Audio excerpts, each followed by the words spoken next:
Saludos, mi nombre es Miguel Ángel Herrera, soy licenciado en Ciencias Administrativas y Gerenciales, vivo en Valencia, soy coach organizacional y miembro de la Red Talento. Hoy quiero conversar con ustedes de un punto que es central en nuestras vidas y que tiene que ver con la comunicación. Veamos la presentación que les traigo. De lo que vamos a hablar es nada más y nada menos que de la escucha. ¿Para qué sirve la escucha? Es una pregunta que a veces nos hacemos. ¿Realmente será relevante? Y lo que les vengo a comentar el día de hoy es que la escucha es lo que valida el habla. ¿Qué quiere decir eso? Es el elemento central de la comunicación. Si no hay nadie que me esté escuchando, entonces, ¿para qué voy a hablar? Ahora, solo escuchando puedo saber qué es lo que realmente le interesa a la otra persona. Es decir, cuando yo me empiezo a centrar en el otro, en ese que escucha, voy a comenzar a mejorar mi habilidad. El día de hoy les traigo 3 ejemplos muy sencillos. Busqué la manera de colocarlo lo más metafórico posible para poder ilustrar cómo podemos desarrollar nuestra capacidad de escucha. Y estos 3 ejemplos son el perro, el hambre y la pelota. Revisemos cada uno. Hagamos un pequeño ejercicio. Comencemos por esta metáfora del perro. Tómate unos segundos y piensa en un perro y mantén esa imagen en tu mente. Piénsalo. ¿La tienes lista? Excelente. Piensa en los detalles y comienza a describirlo. ¿Cómo es ese perro que te imaginaste? ¿Listo? Pues el perro que yo me había imaginado era un perro caliente. Es diferente al tuyo, ¿verdad? ¿Qué es lo que quiero mostrarle con esta primera metáfora? Y aquí utilicé una imagen que conseguí en las redes sociales. Existe una brecha entre lo que yo digo y lo que el otro escucha. Y es algo que tenemos que tomar muy en cuenta. Usualmente nosotros venimos de esta mirada de la comunicación de emisor, receptor, mensaje, canal. Pero eso es una metáfora que está inspirada en los aparatos electrónicos. Ahora, los seres humanos no funcionamos así. Siempre tenemos una brecha entre lo que yo digo y el otro escucha. Fíjense lo que vemos aquí en esta imagen. Otro ejemplo, también tomado de Facebook, por cierto. Fíjense, le envié un mensaje de texto a mi esposa. Juan, cariño, ¿ves la bolsa de papas? Pela la mitad y ponla a hervir. Este fue el resultado. Es decir, ella dijo algo y el otro escuchó algo diferente. ¿Cuál es la ecuación de la escucha que tenemos que tomar en cuenta? El escuchar es igual a percibir, es decir, es lo que nos llega a través de los sentidos, más la interpretación. Percibir es, por ejemplo, si alguien dice, con el ejemplo que estamos colocando ahorita, perro. Yo escucho la palabra perro, ese fue el sonido, eso fue lo que percibí. Ahora, yo le agrego, siempre que escucho, le agrego una interpretación. Y esa interpretación es lo que nosotros usualmente obviamos. La interpretación viene de acuerdo a nuestra historia. Por ejemplo, si yo les dijera Margarita, probablemente los venezolanos, una de las imágenes que les venga a la mente es de la isla de Margarita. Pero si estamos hablando de un mexicano, a lo mejor lo que le viene a la mente es la flor o la bebida. Entonces, fíjense, siempre que nosotros estamos escuchando, suceden 2 cosas. Uno, percibimos, oímos sonidos, miramos, observamos cosas y a eso le agregamos de manera muy automática, muy rápida, o sea, inconsciente, una interpretación. Todo lo que escuchamos es en base a nuestra historia, a nuestros prejuicios. Y cuando digo la palabra prejuicios, no es en una connotación negativa, sino en el sentido de que todos venimos de una cultura y esa cultura está llena de evaluaciones. Probablemente la palabra evaluaciones sea más adecuada que prejuicios por la connotación que usualmente le damos de forma negativa. Son ellos los que nos permiten darle sentido a lo que escuchamos. Nosotros escuchamos a partir de nuestra historia, de nuestra cultura, de nuestros prejuicios, de las evaluaciones. Por ejemplo, yo solamente puedo escuchar como escucha un venezolano, porque esa es la historia que me acompaña. Cada uno interpreta lo que dice a su manera. Por un lado está el horizonte del que habla Y por el otro está el horizonte del que escucha. Es decir, yo vengo con mi historia, a contar una historia, y resulta, ahí me sale un verso sin esfuerzo, pero ustedes escuchan lo que escuchan. Toda escucha está condenada. Y aquí quiero hacer un énfasis muy fuerte. Está condenada. En el mejor de los casos, hacer una aproximación de lo que el otro dice. La brecha es inevitable. Lo que podemos hacer es evitar que sea crítica, es decir, que la brecha sea muy grande. ¿Cómo podemos hacer entonces para empezar a cerrar esa brecha entre lo que yo digo y el otro escucha? Primero verifico lo que escuché. Puedo primero verificar la palabra que se dijo. A ver, tú me estás hablando de perro. Indago entonces, y cuando tú hablas de perro, ¿a qué te refieres? ¿Cuáles son los puntos interesantes de lo que el otro está diciendo para yo poder mejorar mi capacidad de escuchar? Pero continuemos. Ya que hablamos de comida, ¿qué es lo que nos lleva a comer? Vamos al segundo elemento. La inquietud, el hambre es lo que nos lleva. Cada vez que alguien dice algo, cada vez que alguien hace algo, es para hacerse cargo de una inquietud. Y con esto quiero contarles una historia donde tuve la oportunidad de ser supervisor de un chofer en una empresa. Bueno, de un chofer, no, de varios choferes, era supervisor de logística. Pero el ejemplo en específico era de un chofer que era muy buen chofer. Ahora, nosotros comenzamos a observar que mientras él iba manejando, escribía mensajes de texto. Nosotros le hicimos el llamado de atención, hey, ten cuidado, eso es peligroso, es un riesgo de seguridad. De hecho, le leímos el conjunto de normas de seguridad, lo importante que era para nosotros como empresa que él se cuidara, y él lo seguía haciendo. Entonces, fíjense, nosotros chequeábamos con él si él había entendido todos los riesgos de seguridad y decía que sí. Pero yo hice algo diferente. Le pregunté qué era lo que lo movía, cuál era la inquietud que estaba de fondo que hacía que él enviara tantos mensajes de texto. Y lo que comentó en ese momento era que él estaba buscando conquistar a una chica. Entonces le enviaba mensajes. Yo le decía, pero una cosa, si tú lo estás haciendo porque quieres conquistar a una chica, a lo mejor lo que pudieses hacer en esa situación es mostrarle que tú eres un caballero, que tú eres serio en tu trabajo y que en ese momento no le puedes responder y que cuidas tu seguridad porque estás manejando. Y cuando yo me hice cargo de la inquietud que a él lo movía, él me escuchó y modificó su manera de comportarse. Entonces, ya vimos el primer elemento, que es la brecha. Yo digo lo que digo y tú escuchas lo que escuchas. Lo que escuchamos depende de nuestra historia.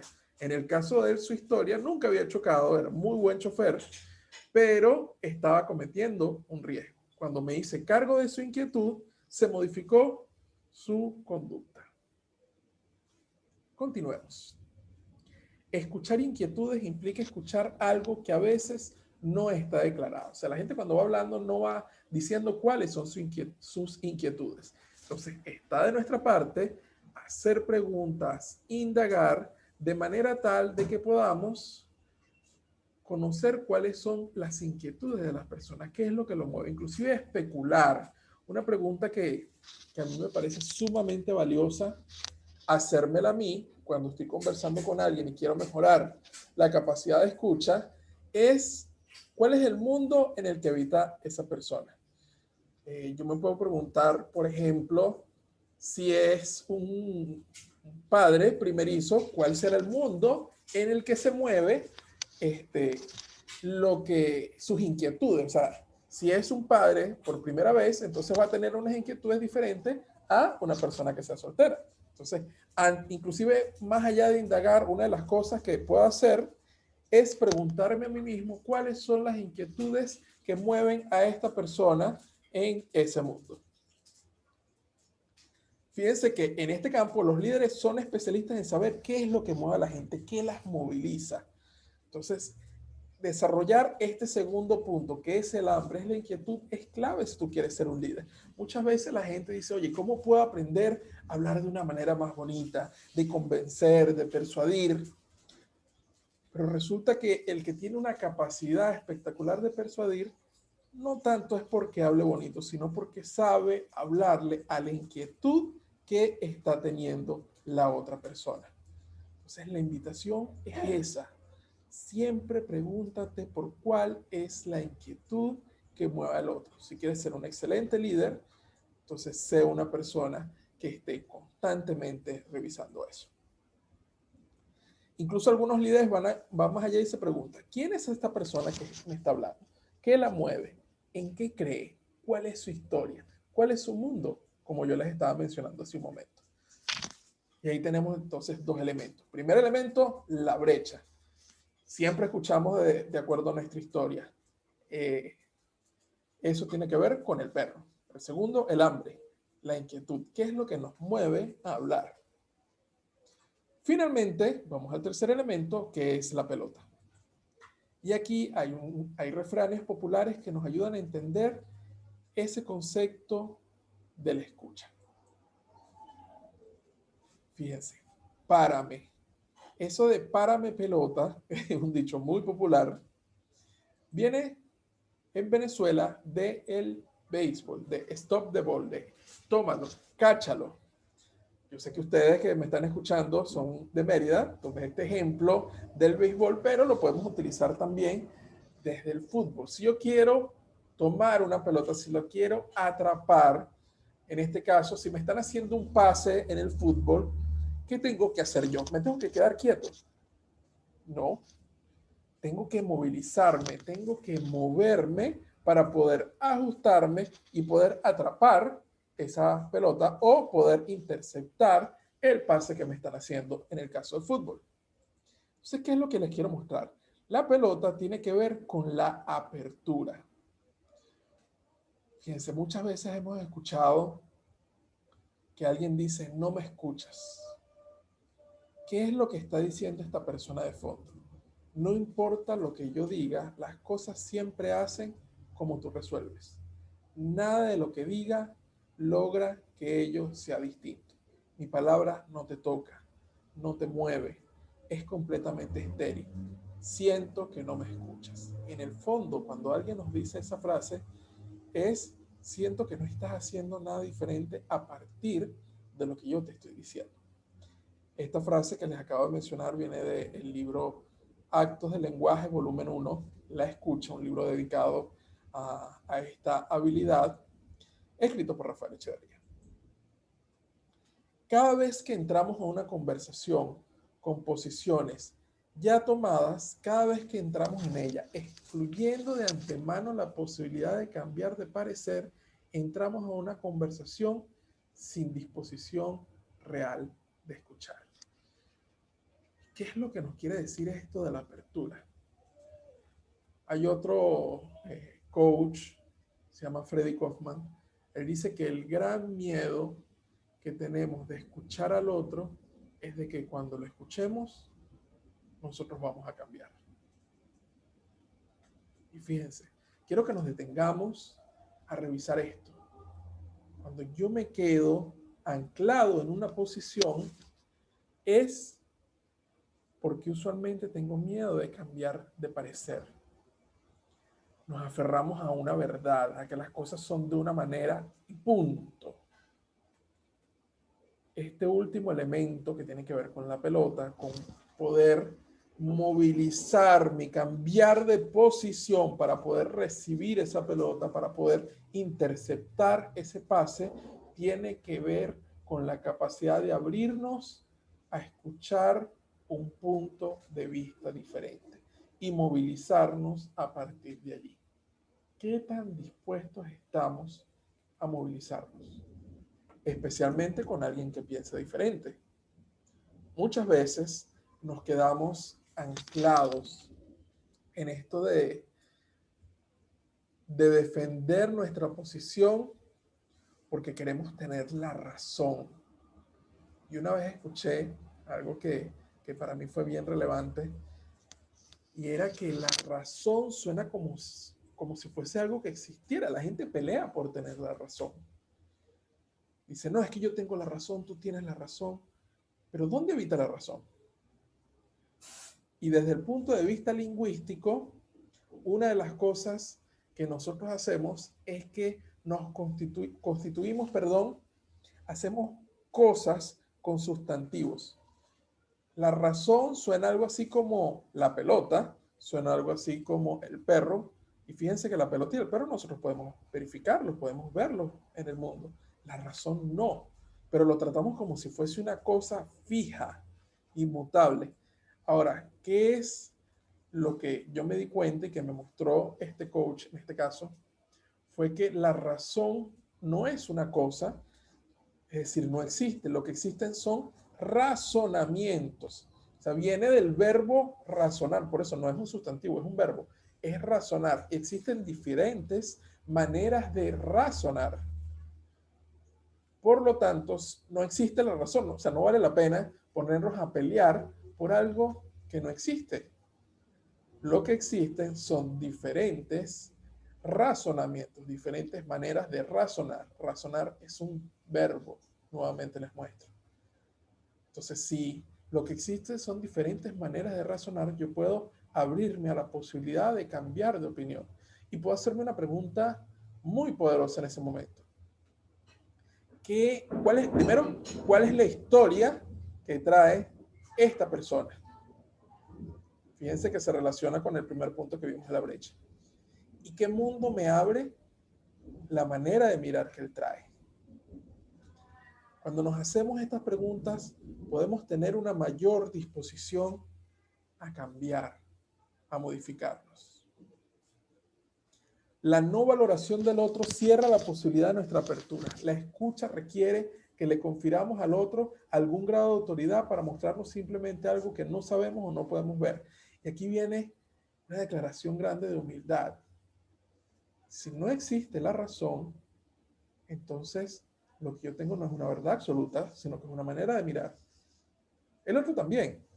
Pero cuando yo suelto esa verdad, puedo declararme más humilde y más ignorante del mundo. Porque a lo mejor esa persona está viendo algo que yo no estoy viendo. Aceptar que el otro puede pensar de una manera distinta y que ello no significa necesariamente que esté equivocado o lo que piense sea falso. En el fondo, lo que nos dice este último elemento es que desarrollemos nuestra capacidad de aprender. ¿Qué es aprender? Es comenzar a hacer cosas diferentes. Pero para comenzar a hacer cosas diferentes necesitamos modificar nuestra manera de pensar. Entonces, esos eran los 3 ejemplos que yo les traía para ilustrar el día de hoy. El perro, recuerden, la brecha, es insalvable. Yo digo lo que digo, tú escuchas lo que escuchas, desde tu historia. Yo hablo con mi horizonte de sentido, tú escuchas desde tu horizonte de sentido. Tenemos que buscar cerrar esa brecha haciendo preguntas. La inquietud, la pregunta esencial que tenemos que hacernos cuando escuchamos es ¿qué es lo que está moviendo al otro a hablar? ¿Cuál es la inquietud que está detrás de lo que está diciendo? Y finalmente, escuchar con apertura, y eso tiene que ver con la pelota. Movilizarnos, tener la capacidad de estar en una posición diferente a partir de lo que me trae el otro. Y voy a utilizar una pequeña estrategia por acá que es, para recordarlo, puedes imaginar que estás comiendo un perro caliente porque te dio hambre en el medio de un juego de pelota. Puede ser de béisbol o de fútbol, como tú quieras. Quiero cerrar con esta frase de Rafael Echeverría que dice, la vida no es un monólogo. Y voy a colocar otra vez mi video. Voy a dejar de compartir pantalla para invitarlos a que recuerden eso. La vida no es un monólogo. No habitamos solos en este mundo. Entonces, la capacidad de escuchar, la capacidad de aprender, que es en el fondo lo que nos trae la capacidad de escuchar, es central especialmente en este mundo que estamos habitando, donde las cosas se van moviendo muy rápido. Será vital aprender y escuchar. Para mí, son esenciales dentro de lo que estamos viviendo. Y es la invitación que les hago a todos los que estén escuchando esto el día de hoy. Recuérdalo, lo voy a repetir una última vez. Hablamos del primer elemento, que era la brecha, tiene que ver con el perro. Segundo elemento, el hambre, la inquietud. Y el tercer elemento, la pelota, la apertura. Muchas gracias por haberte detenido a escuchar estos minutos de lo que les traigo. Hasta luego. Se despide de ustedes, Miguel Ángel Herrera.